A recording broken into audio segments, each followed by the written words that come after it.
Halo, selamat siang pemirsa Metro TV Lampung. Anda bersama kami di Dialog Spesial.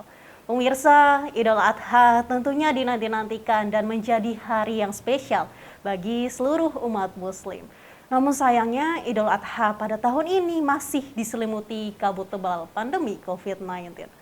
Lantas, bagaimana umat Muslim menjalani ibadah, merayakan Idul Adha, dan memaknai Idul Adha di tengah pandemi COVID-19? Pada 30 menit ke depan, kita akan membahas Idul Adha di tengah pandemi COVID-19 bersama saya Kristi.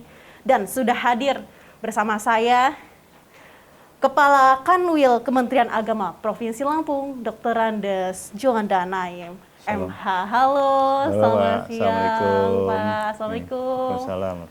Oke, Bapak. Sehat ya, Pak? Sehat. Bapak gimana kabarnya? Sehat. Sehat ya, Bapak ya.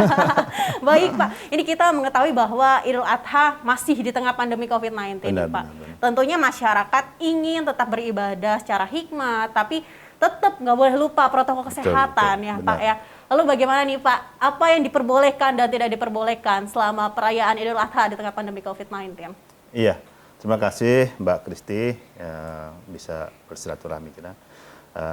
Para pemirsa, pada masa pandemi COVID-19 ini kita semua tentunya tetap dapat melaksanakan ibadah seperti sholat Idul Adha, kemudian takbiran, kemudian penyembelihan hewan kurban, tentunya dengan batasan-batasan yang sudah ditentukan dan menerapkan protokol kesehatan.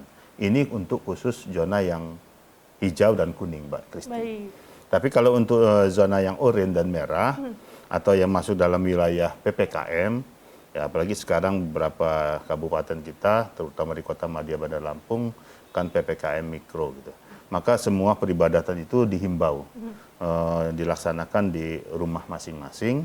Ini juga sesuai dengan surat edaran Menteri Agama, baik itu edaran Menteri Agama nomor 15, 16, 17 tahun 2021. Yang mengatur tentang pelaksanaan ibadah di masa pandemi, khususnya menjelang sholat Idul Adha ini. Saya pikir itu gitu.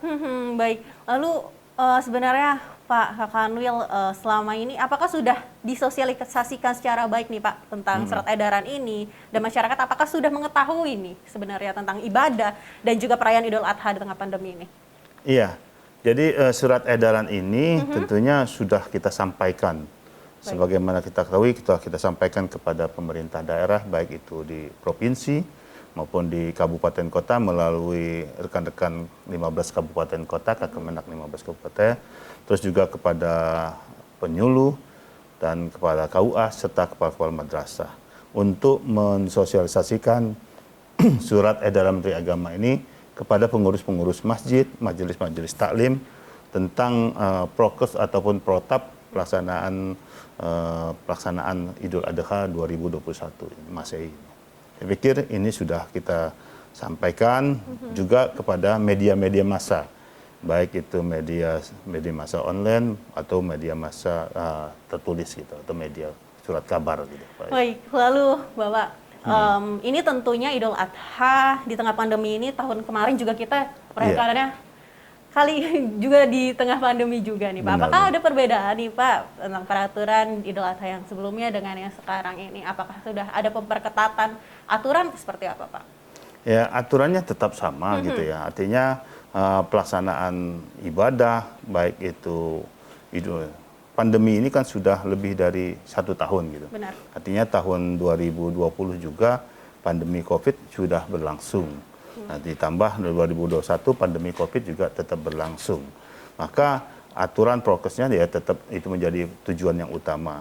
Terutama pelaksanaan malam takbiran, kemudian sholat Idul Adha, kemudian juga nanti ada penyembelihan hewan kurban, itu ada aturan-aturan yang sudah dikeluarkan oleh Pak Menteri Agama melalui surat edaran Menteri Agama.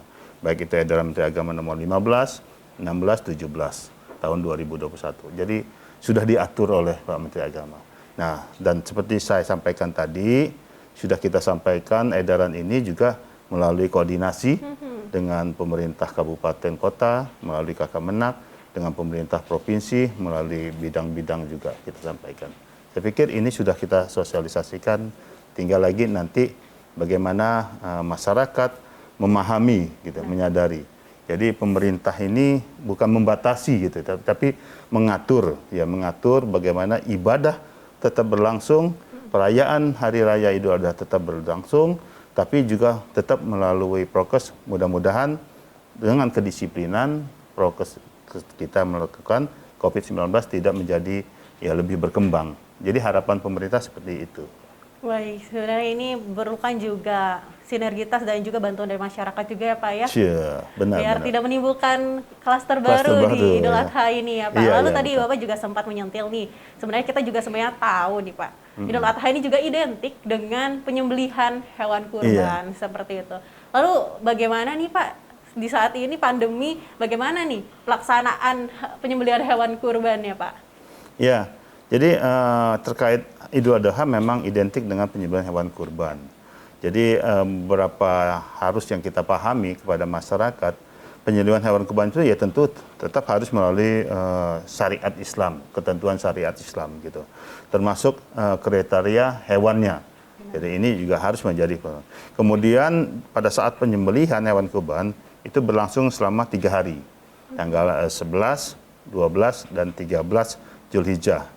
Jadi penyembelihan ini kita harapkan kepada masyarakat kiranya melalui rumah potong hewan. Kita rumah potong hewan. Jadi supaya menghindari kerumunan. Andai masyarakat tetap melaksanakan pemotongan itu di tempat tinggalnya, di kampung, itu tetap harus melalui prokes yang ketat gitu loh, Mbak. Misal pertama menghindari daripada kerumunan. Jadi physical distancing itu tetap menjadi acuan. Kemudian juga terkait dengan alatnya juga harus jangan bergantian gitu. Jadi satu panitia atau satu petugas itu satu alat, jadi tidak bertukar. Kemudian juga petugas juga memakai APD, memakai prokes gitu kan. Pakai masker, pakai sarung tangan, kemudian juga pakai hal-hal yang lain. Nah, kemudian pada saat hewan itu sudah selesai dipotong, kemudian ada pencacahan, untuk penyalurannya, ini masyarakat tidak diizinkan untuk berkerumun. Baik. Jadi panitialah yang menyambangi masyarakat dari door to door untuk membagikan hewan kurban tersebut. Baik, tadi itu door to door ya Pak ya. Door to door. Ini kita jeda dulu Pak, kita bisa lanjutkan di segmen berikutnya ya terkait dengan siap, pendistribusian hewan kurban di tengah Siap. pandemi COVID-19 ini ya Pak ya. Oke. Pemirsa Metro TV Lampung, tetaplah bersama kami. Dialog spesial akan segera kembali.